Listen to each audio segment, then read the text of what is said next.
Hello guys, welcome back to my channel. आज हम सीखेंगे पोंछे का यह प्यारा सा डिजाइन जो कि मैंने कंट्रास्ट फैब्रिक से बनाया है। इसके लिए हमने सलवार का पार्ट वाला हिस्सा ले लिया है। यहाँ पर हमारे पोंछे बनते हैं। अब हम इसका नीचे वाला हिस्सा नाप लेंगे। जैसे कि मुझे 5.5 इंच के पोंछे तैयार करने हैं, तो नीचे वाला हिस्सा मैंने 6.5 इंच लिया है। अगर आपको 6 इंच के पोंछे बनाने हैं तो यह हिस्सा आपका 7 इंच का होगा। तो यह मेरा 6.5 इंच है। अब मेरी कटवर्क पट्टी 3 इंच की है, तो उस हिसाब से मैं 3 इंच ऊपर की तरफ लेकर फिर पार्ट की चौड़ाई नापूंगी। 3 इंच ऊपर से नापने पर मुझे यह 9 इंच मिल रहा है, तो 9 इंच की यह मार्किंग हमें याद रखनी है। आगे का डिजाइन बनाने के लिए मैंने यह कटवर्क पट्टी ली है। यह एक साइड से चिपकने वाली पट्टी है जिसे हम आयरन से चिपकाते हैं, जिससे हमारा डिजाइन बिल्कुल साफ और क्लीन बनता है। जैसा कि मैंने बताया था, इसकी चौड़ाई 3 इंच है। अब हम इसे डबल फोल्ड कर लेंगे। तो हमने 3 इंच ऊपर से पार्ट की चौड़ाई 9 इंच नापी थी, इसीलिए कटवर्क पट्टी को डबल फोल्ड करके हम इसकी चौड़ाई भी 9 इंच ही लेंगे। अब हम कंट्रास्ट वाला फैब्रिक ले लेंगे। इसकी चौड़ाई कटवर्क पट्टी के बराबर यानी 9 इंच की होगी। कटवर्क पट्टी हमारी 3 इंच की है, तो हम इस फैब्रिक की लंबाई 4 इंच रखेंगे, ताकि आधा आधा इंच ऊपर और नीचे सिलाई मार्जिन के लिए निकल जाए। अब हम सलवार के मैचिंग फैब्रिक से 1 इंच चौड़ी पट्टी लेंगे। आप चाहें तो यहाँ पर लेस भी इस्तेमाल कर सकती हैं। इसे हम थोड़ा एक्स्ट्रा रखते हुए 7 इंच पर कट कर लेंगे। अब मैंने ये पाइपिंग वाली डोरी ली है। इसे हम 1 इंच वाली पट्टी पर रखकर सिलाई लगाएंगे, जिससे हमारी पाइपिंग बनकर तैयार होगी। क्योंकि हमें दोनों साइड के पोंछे बनाने हैं, इसीलिए कटवर्क पट्टी, कंट्रास्ट फैब्रिक और पाइपिंग वाली 1 इंच की पट्टी, ये सभी चीजें हम दो दो ले लेंगे। अब हम पाइपिंग बनाएंगे। इसके लिए पट्टी के बीच में डोरी को रखकर फैब्रिक को डबल फोल्ड कर लेंगे। मशीन में मैंने सिंगल फुट एक पैर का पंजा लगा लिया है। इसी तरह हम दोनों पोंछों के लिए 7-7 इंच की डोरी पाइपिंग तैयार कर लेंगे। अब हम कंट्रास्ट फैब्रिक को उल्टा करके रखेंगे। कटवर्क पट्टी की चमकदार साइड कपड़े की तरफ रहेगी और खुरदुरी साइड ऊपर की तरफ होगी। इस तरह से रखकर हम पट्टी को आयरन से पेस्ट कर लेंगे। ध्यान रहे, पट्टी चिपकाते समय आधा इंच मार्जिन नीचे छोड़ना है और आधा इंच ही ऊपर छोड़ना है। मार्जिन को कम या ज्यादा नहीं करना है। जैसा कि आप देख सकते हैं, मैंने कटवर्क पट्टी को कपड़े पर चिपका लिया है। अब कटवर्क की गोलाई और कोनों के बिल्कुल पास पास कपड़े में छोटे छोटे कट लगा लेंगे।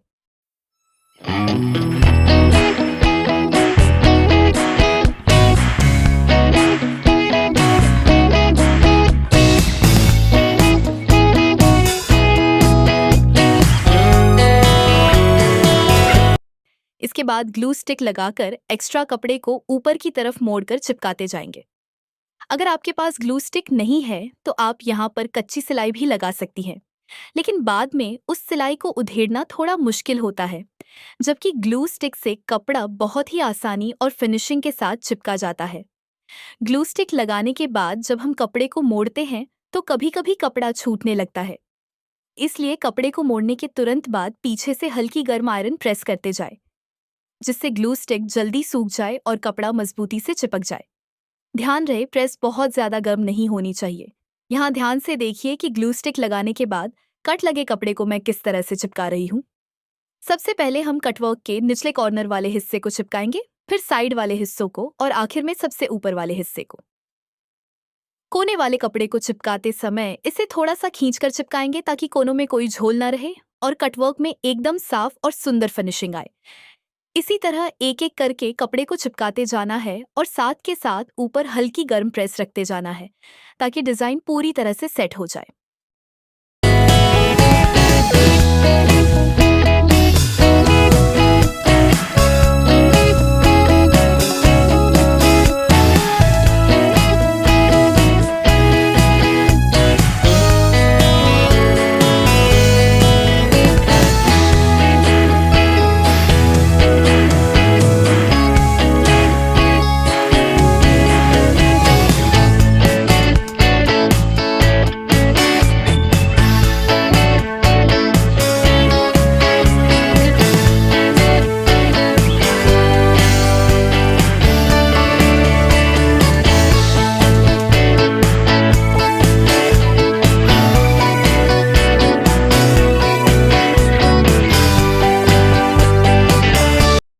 अगर पाइपिंग लगाते समय आपको बुकरम का किनारा ठीक से महसूस न हो या न दिखाई दे, तो पाइपिंग लगाने से पहले एक आसान काम करें। जो आधा इंच मार्जिन वाला कपड़ा नीचे छोड़ा था, उसे अंदर की तरफ मोड़कर नाखून से अच्छे से दबाते हुए क्रीज बना लें। इससे बुकरम का किनारा एकदम साफ दिखने लगेगा। अब हमने जो 7 इंच की पाइपिंग तैयार की थी उसे 9 इंच की कटवर्क पट्टी के सेंटर बीच में रखेंगे ताकि दोनों तरफ बराबर बराबर मार्जिन बचे। पाइपिंग की डोरी वाले हिस्से को कटवर्क डिजाइन की तरफ रखते हुए इसी क्रीज के ऊपर रखकर सिलाई लगा लेंगे। इसके बाद कटवर्क पट्टी का सुल्टा बल सीधी साइड ऊपर की तरफ रखेंगे और सलवार के पार्ट वाले कपड़े का भी सुल्टा बल सीधी साइड ऊपर की तरफ ही रखेंगे। अब पार्ट वाले कपड़े को कटवर्क पट्टी के ऊपर बिल्कुल सेंटर में सेट कर लेंगे। अब हम सिंगल बूट एक पैर वाले पंजे का इस्तेमाल करते हुए पाइपिंग के बिल्कुल किनारे किनारे सिलाई लगाएंगे। सिंगल बूट होने की वजह से सिलाई अपने आप पाइपिंग के सहारे सहारे एकदम सही लगती जाएगी। बस आपको कपड़े को बराबर सेट करके रखना है, उसे ऊपर नीचे नहीं होने देना है। कपड़े को ज्यादा खींचना नहीं है, हाथ को हल्का रखते हुए ही सिलाई लगाते जाना है। अब हमने सिलाई लगा ली है। इसके बाद नीचे जो कटवर्क वाली पट्टी थी उसे ऊपर की तरफ पलट लेंगे। पलटने के बाद इसे हाथों से अच्छे से सेट कर लेंगे ताकि पाइपिंग एकदम साफ और सुंदर दिखाई दे। अब कपड़ा बिल्कुल भी खिसके ना और पार्ट में झोल ना आए, इसके लिए दोनों कोनों पर और एक सेंटर बीच में पिन लगा देंगे। पिन लगाने से कपड़ा अपनी जगह फिक्स रहेगा और सिलाई एकदम फिनिशिंग के साथ लगेगी। अगर आप बिगिनर हैं या आपके हाथ में ज्यादा सफाई नहीं आ रही है तो पिन लगाने से पहले कटवर्क पट्टी के नीचे हल्की सी ग्लू स्टिक लगाकर कपड़े को चिपका भी सकती है। इससे कपड़ा बिल्कुल फिक्स हो जाएगा और कोई झोल नहीं आएगा। अब हम पाइपिंग के बिल्कुल सहारे सहारे एक सिलाई लगा लेंगे। सिलाई लगाते समय पार्ट वाले कपड़े को थोड़ा थोड़ा खींचकर सेट करते जाएंगे और सिलाई लगाते जाएंगे। ऐसा करने से पाइपिंग एकदम फ्लैट बैठेगी और सिलाई में सफाई आएगी। अगर आपसे कपड़ा खींचकर सिलाई लगाना मुश्किल हो रहा है तो पार्ट वाले कपड़े की उल्टी साइड पर एक बार आयरन प्रेस कर लें। इससे भी सिलाई एकदम फिनिशिंग से लग जाएगी और कपड़ा खींचने की जरूरत नहीं पड़ेगी। अब जिस तरह हमने पाइपिंग के किनारे किनारे सिलाई लगाई है, ठीक उसी तरह कटवर्क के किनारे किनारे भी सिलाई लगा लेंगे। यहाँ ध्यान देने वाली बात यह है कि मशीन की चाल सिलाई का टांका बारीक होनी चाहिए। जब टांका बारीक होगा तो गोलाई और कोनों पर हाथ बहुत आसानी से घूमेगा और डिजाइन में एकदम साफ सुथरी फिनिशिंग आएगी। सिलाई लगाते समय पार्ट वाले कपड़े को बिल्कुल भी इधर उधर खिसकने नहीं देना है। कपड़ा कटवर्क पट्टी पर जहां सेट है उसे वहीं टिकाए रखना है और बिल्कुल हल्के हाथों से सिलाई लगाते जाना है। इससे कटवर्क का शेप एकदम परफेक्ट रहेगा।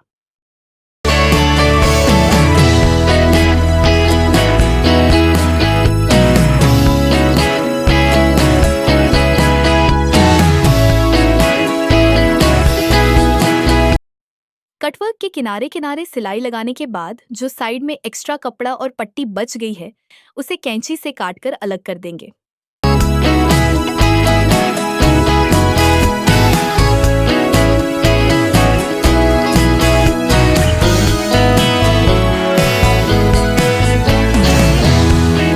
जैसा कि आप देख सकते हैं हमारी सिलाई कितनी फिनिशिंग और सफाई के साथ लगकर तैयार हुई है।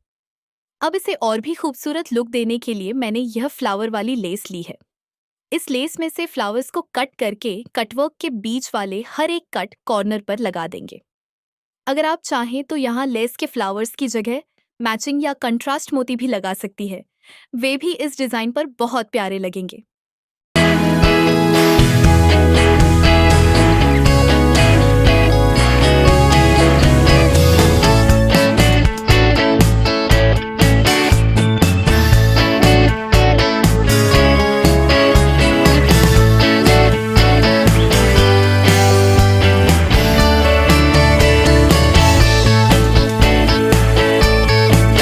लीजिए, हमारा बहुत ही सुंदर कंट्रास्ट पोंछा डिजाइन बनकर बिल्कुल तैयार है। इसे आप अपनी सलवार, कुर्ती की स्लीव्स या घेरे पर भी बना सकती है। यह देखने में बेहद एलिगेंट लगता है। अगर आपको यह डिजाइन और बताने का तरीका पसंद आया हो तो वीडियो को लाइक और शेयर जरूर करें। चैनल पर नए हैं तो सब्सक्राइब करना न भूलें और कमेंट में जरूर बताएं कि यह डिजाइन आपको कैसा लगा।